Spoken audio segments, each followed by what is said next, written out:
Okei, otetaan tähän. Otetaan kahvi. Hello, everyone. Someone? Anyone? My name is Jason, and as we say in Finland, vain yksi ämpäri per asiakas. I'm a creative type living here in Helsinki, and I guess the purpose of these videos is to give you some sort of brief, condensed overview of my workflow, especially pertaining to the subtle and majestic art of mixing, and some stuff may be applicable to your workflow and your way of working. Some stuff probably won't be, but I guess the idea is to, give you a peek into how I work, and maybe that will fuel your future endeavors as a producer, mixer, mastering engineer, whatever it is that you do. Before we continue, just a few ground rules here. Number one, I am not an authority on anything. I've mixed a few albums, I've mastered a couple. That's about it. I am not here to lecture you from on high as to how to approach mixing. I'm just gonna tell you what works for me, and if it works for you, if it opens your mind to new horizons, great. Okay? Okay. Number two, I mainly work in the realm of metal stuff, electronic music like dark wave, synth wave, down tempo, trip hop, that sort of thing. So very minor key thumping stuff, I guess I would say. Does that translate to someone who's like working on acoustic spiritual music? I don't know. Try it out.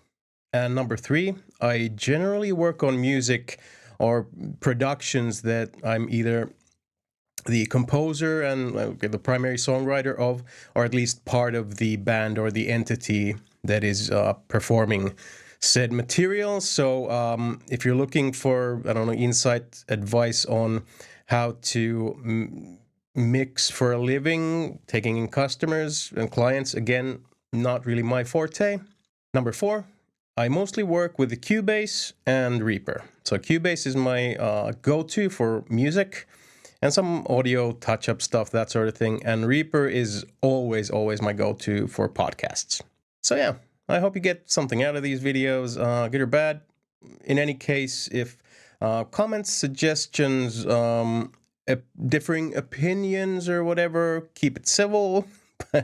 Comment down below, I guess. So yeah, let's jump over to my Cubase project. Here we are over in Cubase. This is version 14. I am aware that there is a version 15 out. I have not yet upgraded, but version 14 works fine. So the song that I'm gonna demo here today is Murheenkryyni by my solo project Huone 13, or Huone 13 as we would say in Finnish, but since the name is in Finnish with a number, I guess Huone 13 is acceptable, so we'll go with that. Now, before we go any further, I'll just play you a small chunk of the song so you can get a feel for what we're going for here. So I'm just gonna press play.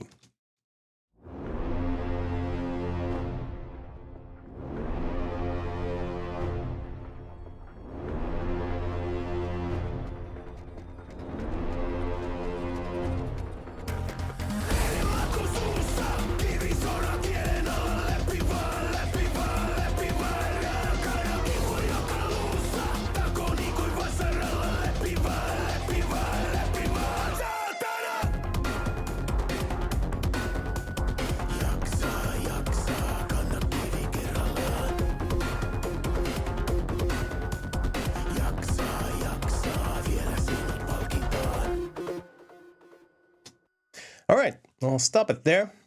As we can see, there's quite a bit going on here. So in terms of mixing, so when a song starts to take shape, basically I'm just layering tracks. As you do, I'm tracking. I'm like, okay, this is an idea, I'll go with this one. Maybe it's missing something. Or maybe there's too much of something. Maybe distortion here, or maybe, I don't know, how about a reverb here? That sort of thing. You know how this goes.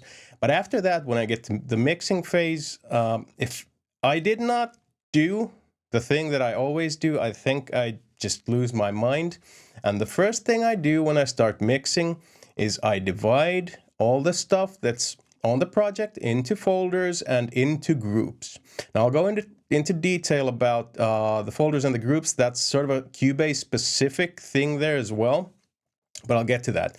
So when I'm mixing at first, I'm thinking about all the individual channels. But as things progress, I tend to use a lot of drum samples.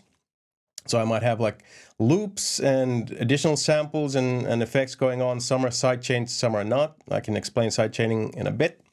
And then, of course, so many sends, all kinds of... It gets chaotic pretty fast, just in terms of the way I tend to layer music, I guess.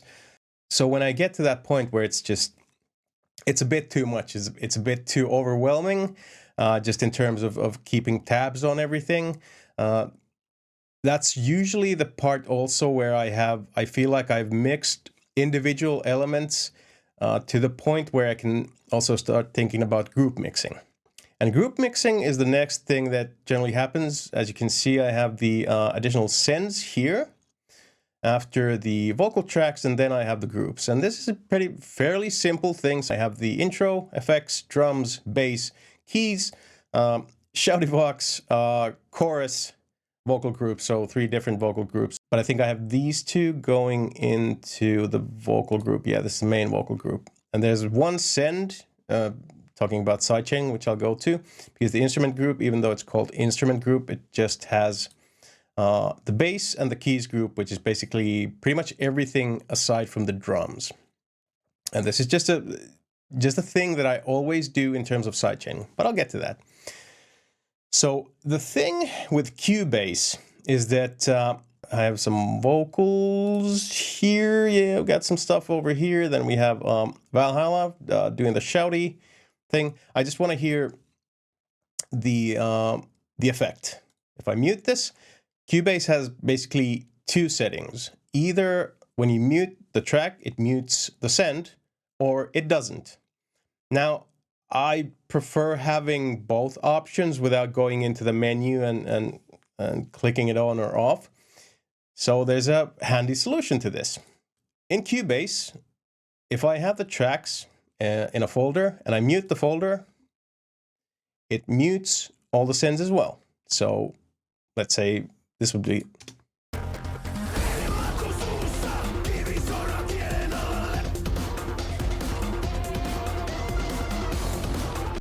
Can't hear a thing. However, with the sends on when mute, caveman option, open, selected, if I go here and I have the shouty vox group here, I mute that.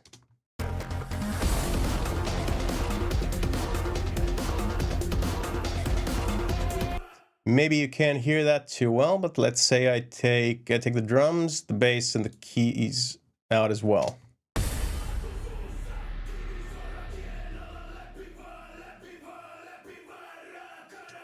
So that's my sends. Nice. All right. So I can basically mute everything via the folder, or mute just the channels and keep the sends listenable. Another benefit is that when I get to a certain part of the mixing phase, so let's say I want to hear like the drums.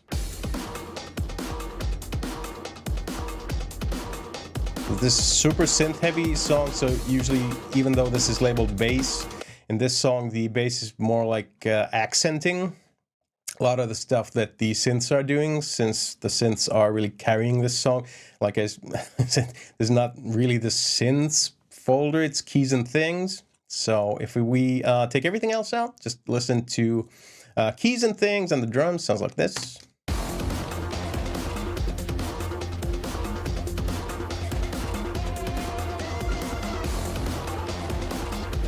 So again, quite a few things going on. Just the bass from the same part. So just really accenting what's already going on. So again, pretty busy song, gets even busier with the vocals.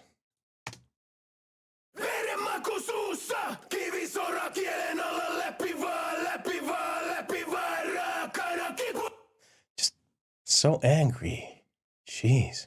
And oftentimes this sort of group editing mentality also helps with an issue that I hear a lot of my fellow bedroom producers struggle with, which is that you may have like a quieter intro or whatever, and then you get to the big bombastic chorus and you have like the world's wildest snare poking out or whatever.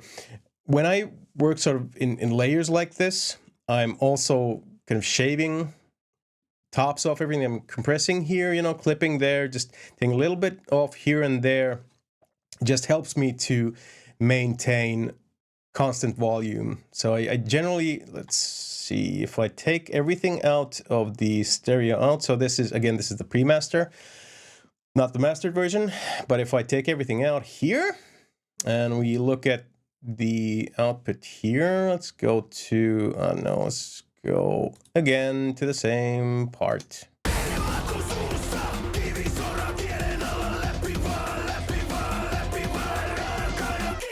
So that's about, you know, minus 3, minus 4 dB. And when we engage the out, so like the stereo out here, even though there's quite a few things going on, not really doing all that much. But like I said, I'm like shaving 1 to 2 dB. That's about it. So that's the focal point, that I don't want to sort of crowd the stereo out or the two bus or whatever with like a million gigatons of information. I mean, I go in layers and then sort of start to mold everything together when it starts taking shape. Now with the groups, I think one of the major upsides for me in terms of my workflow is the fact that I will always do the final volume tweaking and fine tuning on a group level. As you can see, the intro group is like a few decibels. It's -3, drums are -3.4, bass -3.2, keys and thangs -2. Shouty vocals are down a lot. And again, like I said before, I'm constantly shaving some volume. I'm aiming for that like -4 to -6 about for my stereo out before the signal is touched by anything here. And so that tends to work pretty well in my opinion, because I find the balance with it between the tracks, then between the groups, and then finally, usually when I get to the end of the song, pretty much every group gets taken down a few dB just to find that optimal level. And generally speaking, I would advise heavily to just try taking things down and not necessarily relying so much on compression or clippers. Just automate the volume. Okay, like if you have a really busy chorus section, well, you know, shave 2 dB off the guitars. Think about the effect of your music's energy beyond volume and dynamics, and let that guide your hand when making informed decisions, hopefully, or just, you know, trying things out with the volume faders. Start there. That would be my suggestion. Now, I do tend to sidechain some stuff now and again just to make sure that they poke out a little bit more. And to that effect, I will now demonstrate one thing that I tend to do almost every time. Not always, but let's say like 90% of the time. Now, here is the instrument group. So what we're doing here is we're sidechaining vocal information into these two groups that are conjoined here. And what is happening, well, I will demonstrate. I think we're all kind of tired of this one section of the song, so I'll just go here to the chorus and I'll demonstrate what's happening. So I'll just open this up. So Suit 2 works in the spectral realm. So whereas something like a compressor sidechained and receiving information from another channel would dip the audio level or the volume level of the corresponding channel based on the information from the other channel, how I've set up Soothe 2 here is basically the same thing, but it's dipping the individual bands. So it's kind of like a dynamic EQ. So there are many ways to accomplish this. I've done this with Soothe 2 here, and I will show you how it works. So I have just the instrument group here selected, so you won't hear the drums, and then the keys and bass are basically, hold on, let me put the vocals up so we can hear the actual effect in and of itself. Sounds like this.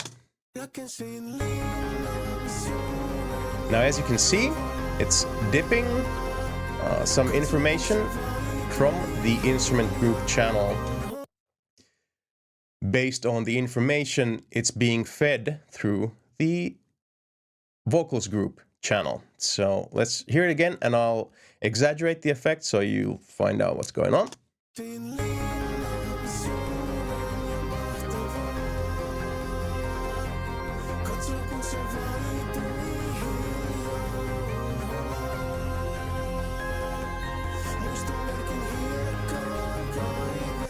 So even in like a really exaggerated state, all the instruments on a harmonic level got pushed down quite a bit, but it's still just, there is an element of subtlety there.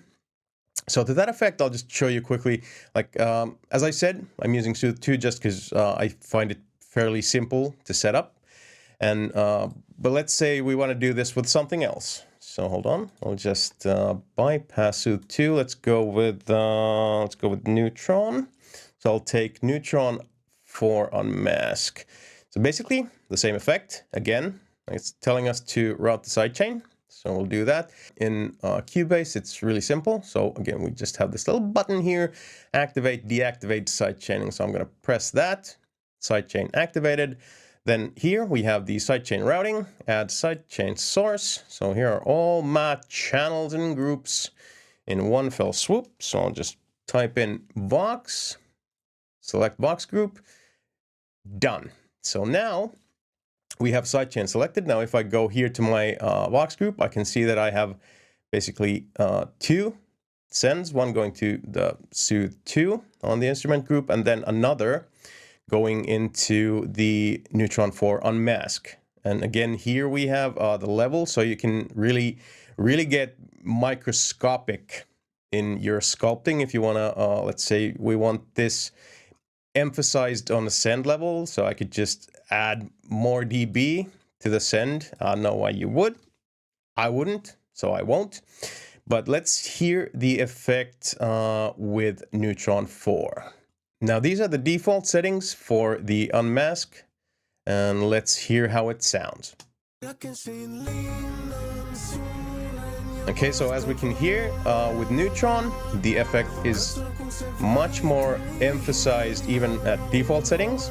So let's just sculpt it out a bit.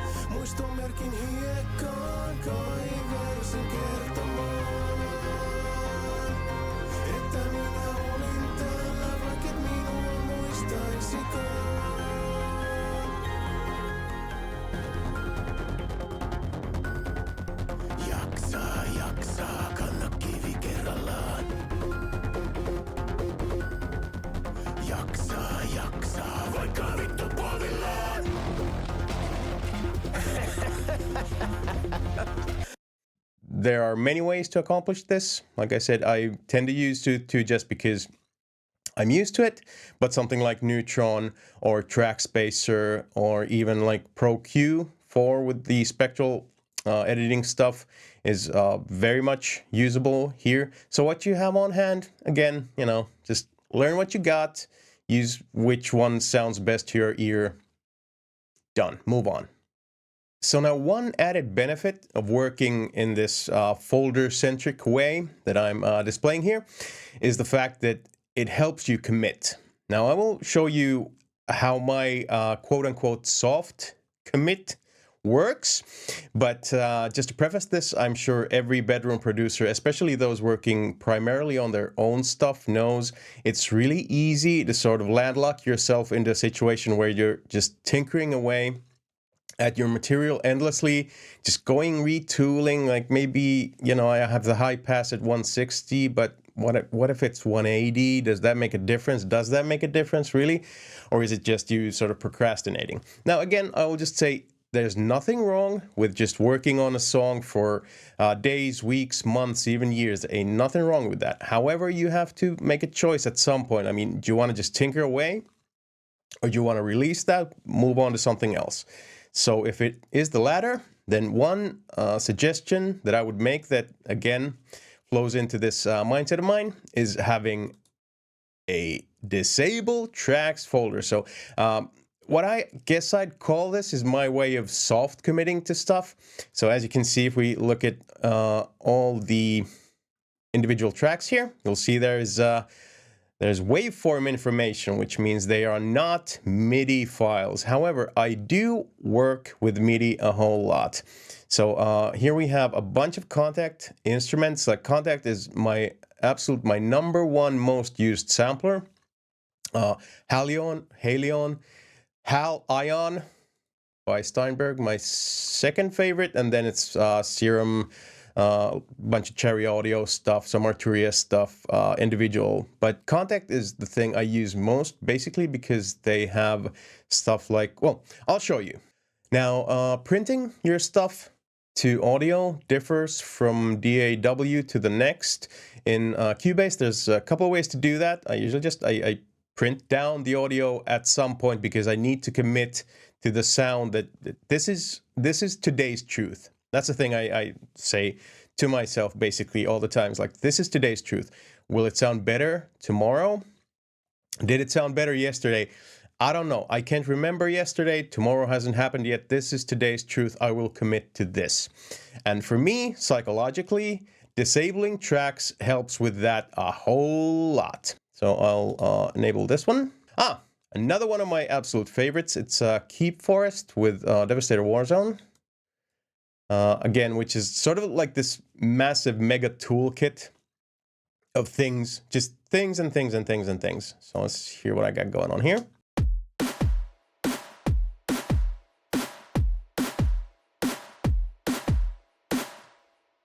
Okay, so like I said, especially with drums, I tend to layer stuff pretty extensively, depending on the energy of the song or just the energy of the part of the song. So I think this one, let me just see. So if we go down here, we got some bang bang, we got some, I'm gonna guess just based on the audio waveform that it's this one. Yep, that's it. Okay, so overemphasized.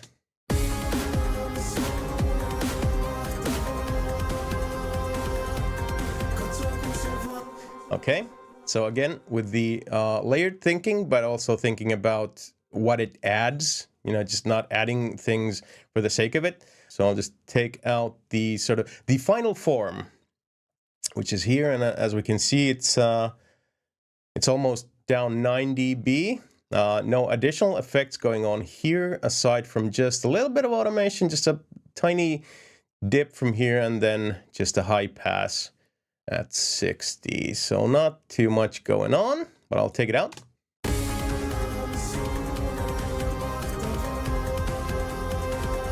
And back in. Hear how the snare is emphasized now, and there's more punch. Out.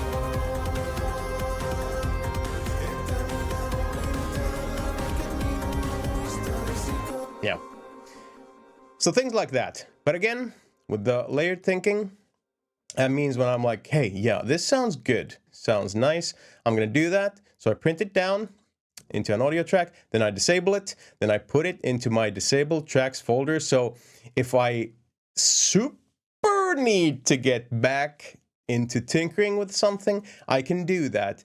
But beyond that, it's out of sight, it's out of mind, it's sort of preserved, but not in active use. So that's sort of me policing myself from tinkering too much with stuff, I guess. And trust me, it works.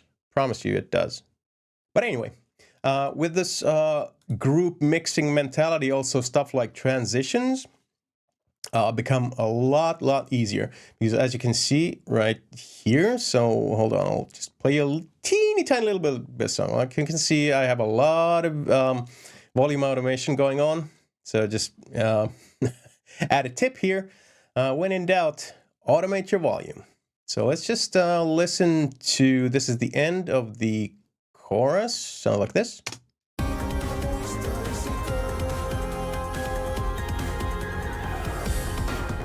So you heard that, wow. So what happens there is two things. First of all, I think there's an effect somewhere here. Maybe it's in here. Yeah. So that's just effects, you know, accents, emphasis stuff, weird, creepy baby noises, I guess. I don't know. It's been a while since I finished this track, so might be a few surprises for me too. Anyway, what we have here now is the keys and things group, which is being sent pre-fader to dumpster fire. Now dumpster fire here, actually I guess I've tried out Saturn here as well, which is probably my favorite saturator. Well, I mean, it's up there.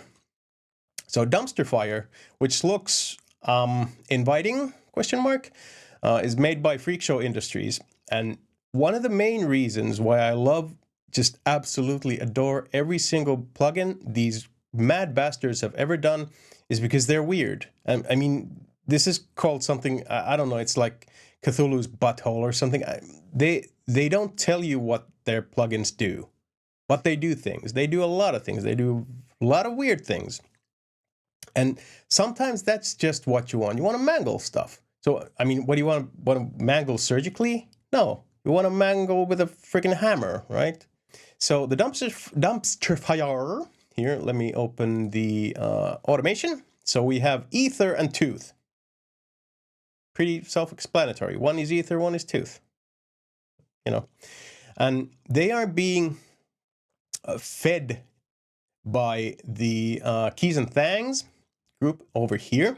Now, like I said, pre-fader, so there's this little thingamajig here, as you can see. So if it would be post-fader, as you can see, there's just a tiniest bit of volume automation here. So the keys group is just the volume of the entire group here. Just goes down a little bit.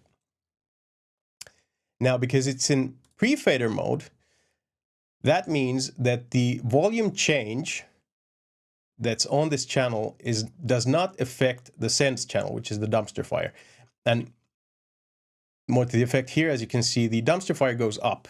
So basically, I'm feeding the signal of the keys and things group into dumpster fire, and the original group channel is going down, but the effect channel is going up. So these two are working independently, and that creates this really nice kind of weird phasey vibey effect, which is further emphasized by the abject weirdness of dumpster fire. Seriously, check out Freak Show Industries. They do great stuff. And sounds like this.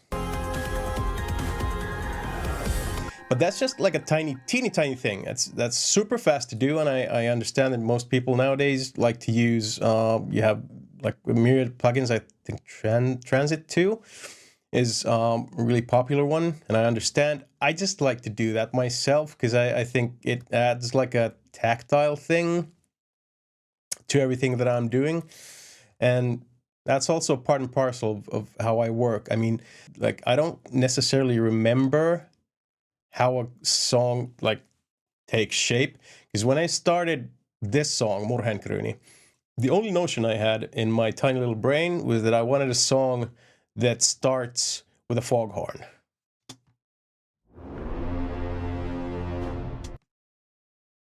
Everything else, you know, just fell into place. But as things fall into place, then at some point you do need some uniform way of approaching the mixing phase, and that's what I do. So this is what I do every time. And one thing I also like to do when I'm just mixing around and just tooling and fooling around with the groups is just go like this.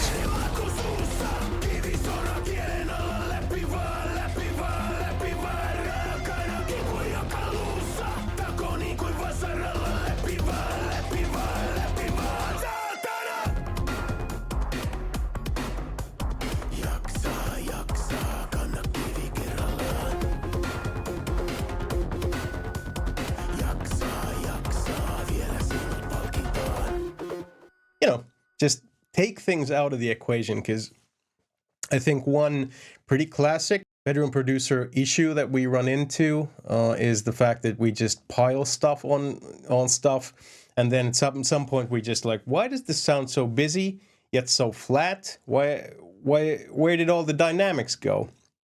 I just have 9 synth layers on this one lead. Well, you know, just saying, try it with 8. Just saying. Just saying. But yeah, that's a super duper fast, quick and dirty look into how I approach the mixing phase when sort of the weird artsy fartsy production composition phase starts to be in the rear view. But you know, as I'm sure everyone who is a mixer of their own stuff can attest to, things bleed into one another. So it's just I know just trying to segment stuff can be challenging, but little things like this help. So I think that's it for this one. There should be another video next week, unless, you know, the world catches fire. You never can tell in this day and age. But and in that video, we'll talk more about something else, about mixing and the subtle art of making your music sound less crappy. I'll put some links to stuff that I've worked on somewhere around you. So like and subscribe and ring the bell and milk the cow and push the button. I don't know. Do what you want. I'm not your dad. Bye.